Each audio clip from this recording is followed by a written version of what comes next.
రాష్ట్రంలో కోటి కుటుంబాలకు తాగునీరు అందించడమే లక్ష్యంగా జల్ జీవన్ మిషన్ అమలు చేస్తామని ఉప ముఖ్యమంత్రి పవన్ కళ్యాణ్ ప్రకటించారు. అమృతధార పేరిట గ్రామీణ ప్రాంతాల్లో ప్రతి ఇంటికి కుళాయిల ద్వారా స్వచ్ఛమైన నీరందిస్తామని చెప్పారు. ఈ పథకం కోసం 76,000 కోట్లు కేటాయించాలని, జల్ జీవన్ గడువు పెంచాలని కేంద్రాన్ని కోరినట్లు వెల్లడించారు. జల్ జీవన్ మిషన్ అమలుపై విజయవాడలో రాష్ట్ర స్థాయి కార్యశాల నిర్వహించారు. ఈ కార్యక్రమంలో ఉప ముఖ్యమంత్రి పవన్ కళ్యాణ్ ముఖ్య అతిథిగా పాల్గొన్నారు. ఈ రంగంలో పనిచేస్తున్న ప్రముఖ ప్రైవేటు కంపెనీలు ఏర్పాటు చేసిన ప్రదర్శనను చూశారు. రాష్ట్రంలోని అన్ని జిల్లాల నుంచి గ్రామీణ నీటి సరఫరా అధికారులు ఈ కార్యక్రమానికి హాజరయ్యారు. జిల్లాల పరిధిలో సుస్థిర నీటి వనరుల వివరాలను ఉన్నతాధికారులకు అందించారు.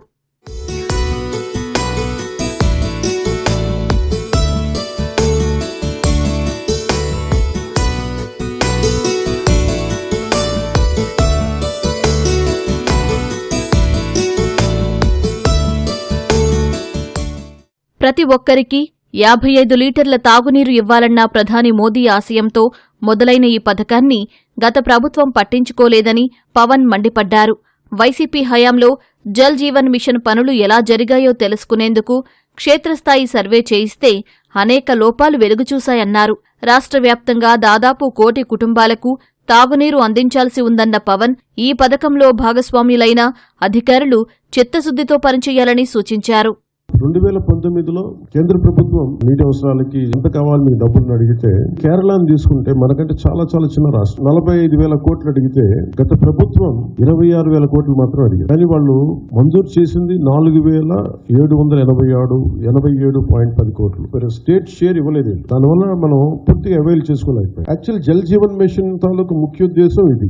ఈ 38 సస్టైనబుల్ రిజర్వాయర్స్ నుంచి ఇది దీని మ్యాపింగ్ ఇలా ఉండాలి. రెడ్ ఇవన్నీ ఎందుకు ఉన్నాయంటే ఇవన్నీ బోర్ పాయింట్స్ తో చేసింది. బోర్ పాయింట్స్ నిరంతర సరఫరా ఉండదు. బోర్లు ఎండిపోతే మళ్ళీ ఆగిపోతాయి. సో ఇట్లాగా వీళ్ళు 4,000 కోట్లు ఖర్చు పెట్టినా గానీ వాస్తవానికి అవి ఏవి పనిచేసే పరిస్థితిలో లేవు. డిజైనింగ్ లో చాలా చాలా లోపాలు ఉన్నాయి. చాలా మొరటుగా పైపులు గొయ్యి తవ్వి పైప్ వేసేయడం తప్ప అసలు నీళ్లు వెళ్తాయా లేదా, ఇది ఎన్ని అడుగుల ఎత్తులో ఉంది, దీనికి ప్రెషర్ ఎలా ఉంది. ఒక 1 కిలోమీటర్ పైప్ లైన్ వేస్తున్నప్పుడు ఈ మధ్యలో ఉండే ఇల్లు ఎక్కువ మంది ప్రెషర్ పంపులు పెట్టి లాగేస్తే మిగతా చివరుండే ఇళ్ళకి రావట్లేదు. ప్రతిసారి డబ్బు ఖర్చు పెట్టేస్తున్నాం, ఇంటెండెడ్ రిజల్ట్ అయితే రావట్లేదు. అవసరమైన చోట ఇన్నోవేషన్ అలాగే టెక్నాలజికల్ హెల్ప్ తీసుకోవాలి, అవన్నీ తీసుకుంటాం. అందుకని దీన్ని పొడిగించమని కోరాం. జనవరికి అయిపోతుంది, కానీ మేము పొడిగించమని కోరాం. మాకున్న రాష్ట్రానికి మాకున్న పరిధి కనీసం 70,000 కోట్లు మంజూరు చేయమని నేను ప్రతిపాదించాం రాష్ట్ర ప్రభుత్వం తరఫు నుంచి. వాళ్ళు అడిగింది ఏంటంటే మీరు కంప్లీట్ డీటెయిల్డ్ ప్రాజెక్ట్ రిపోర్ట్ తీసుకొని ఎందుకు మీకు 70,000 కోట్లు ఖర్చు అవుతుంది మొత్తం వివరాలు ఇవ్వమంటే జనవరి నెలాఖరికి కంప్లీట్ డిపిఆర్ తీసుకొని జలశక్తి మినిస్టర్ గారికి దీన్ని ప్రతిపాదన పంపిస్తాం. ఒక హోలిస్టిక్ ప్లానింగ్ తోటి ఈ జేజేఎం ని ఆంధ్రప్రదేశ్ కి దీన్ని అమృతధారగా దీన్ని నామకరణం చేసి దీన్ని ముందుకు తీసుకెళ్తున్నాం. 1 కోటి కుటుంబాలకి సురక్షిత మంచినీరు అందించాలన్న ఒక మిషన్ గా, ఒక ధ్యేయంగా ముందుకెళ్తున్నాం. మనసు పెట్టి దీన్ని సాధించేలా మీ అందరి సహకారం కావాలని మనస్ఫూర్తిగా కోరుకుంటున్నాం.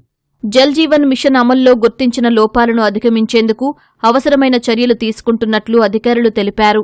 ఈ మిషన్ కి ఉన్న 3 ఆబ్జెక్టివ్స్ కరెక్ట్ గా ఫుల్ఫిల్ చేసుకుంటూ మన రాష్ట్రంలో ఉన్న ప్రజలు అందరికీ ఒక క్లీన్ వాటర్ ఒక ఫండమెంటల్ రైట్ గా ప్రొవైడ్ చేయాలి. అది అండర్స్టాండ్ చేసే కోసము, దానిపైన ఫీడ్బ్యాక్ తీసుకునే కోసము చాలా ఎక్సర్సైజ్ చేసి ఫీల్డ్ నుంచి ఇంకా ఏదైనా దానిపైన ఫీడ్బ్యాక్ వస్తుందా, లేకపోతే ఏ జిల్లాకి ఏ సర్ఫేస్ వాటర్ సోర్స్, ఏ సస్టైనబుల్ సోర్స్ మంచిగా ఉంటుంది, అటువంటి అన్ని విషయాలపైన ఫీడ్బ్యాక్ కోసం full day workshop deputy CM గారు ఆర్డర్స్ తో మేము ఈ రోజు టేకప్ చేసుకుంటున్నాము. స్టోరేజ్ రిజర్వాయర్స్ ఎక్కడైతే ఉన్నాయో అక్కడ నుంచి మనం డ్రింకింగ్ వాటర్ సోర్సెస్ ట్యాప్ చేసినప్పుడు మనకి అష్యూర్డ్ వాటర్ ఉంటుంది కాబట్టి త్రూఅవుట్ ది ఇయర్ మనం వాటర్ సప్లై చేయడానికి వీలవుతుంది. ఈ విధంగా ఎక్కడైతే రిజర్వాయర్స్ ఉన్నాయో అక్కడి నుంచి డ్రింకింగ్ వాటర్కి ఇవ్వడానికి కావాల్సినటువంటి అవసరమైన వాటర్ ని రిజర్వాయర్స్ నుంచి ఇవ్వడానికి ఆర్డబ్ల్యూఎస్ డిపార్ట్మెంట్ తో మేము కలిసి పనిచేసి ఈ ప్రాజెక్టు సక్సెస్ఫుల్ అవ్వడానికి సాయశక్తులా కృషి చేస్తామని తెలియజేస్తున్నాను.